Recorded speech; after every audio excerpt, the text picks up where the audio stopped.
بسم اللہ الرحمن الرحیم۔ السلام علیکم دوستوں، آج کی ویڈیو میں آپ کو بتاؤں گا شب بارات موت کا فرشتہ گھر کیوں آتا ہے۔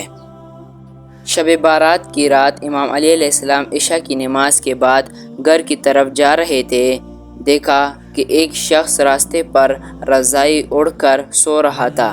بس یہ دیکھنا تھا تو امام علی علیہ السلام قریب گئے اور فرمانے لگے، اے شخص، آج رات کون سی ہے؟ وہ کہنے لگا، یا علی، آج 15 شعبان ہے۔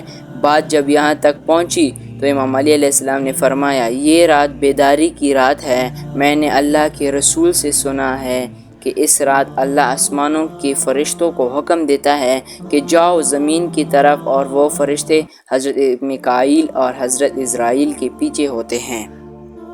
حضرت میکائیل اور حضرت عزرائیل ہر گھر میں آتے ہیں، کیونکہ اللہ کا حکم ہوتا ہے کہ اس رات اگر کوئی میرا بندہ اپنے گناہوں کے لیے پچھتائے اور مجھ سے آنے والے وقت میں اچھے اعمال کا وعدہ کرے تو میکائیل اس کی تقدیر میں ترامیم کر کے آنے والے سال میں زیادہ سے زیادہ رزق اور فراوانی لکھنا۔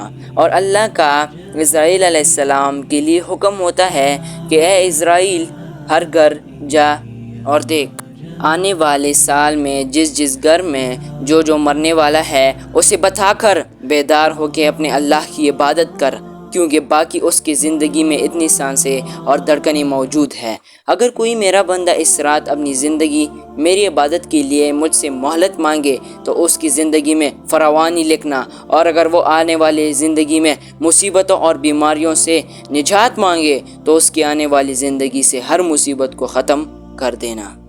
اے شخص، آج رات تمہارے پروردگار کا حکم ہوتا ہے کہ اے فرشتوں، جاؤ اور ہر گھر میں نگاہ ڈالو، آج کسی بھی شخص کی کوئی بھی دعا رد ہونے نہ پائے۔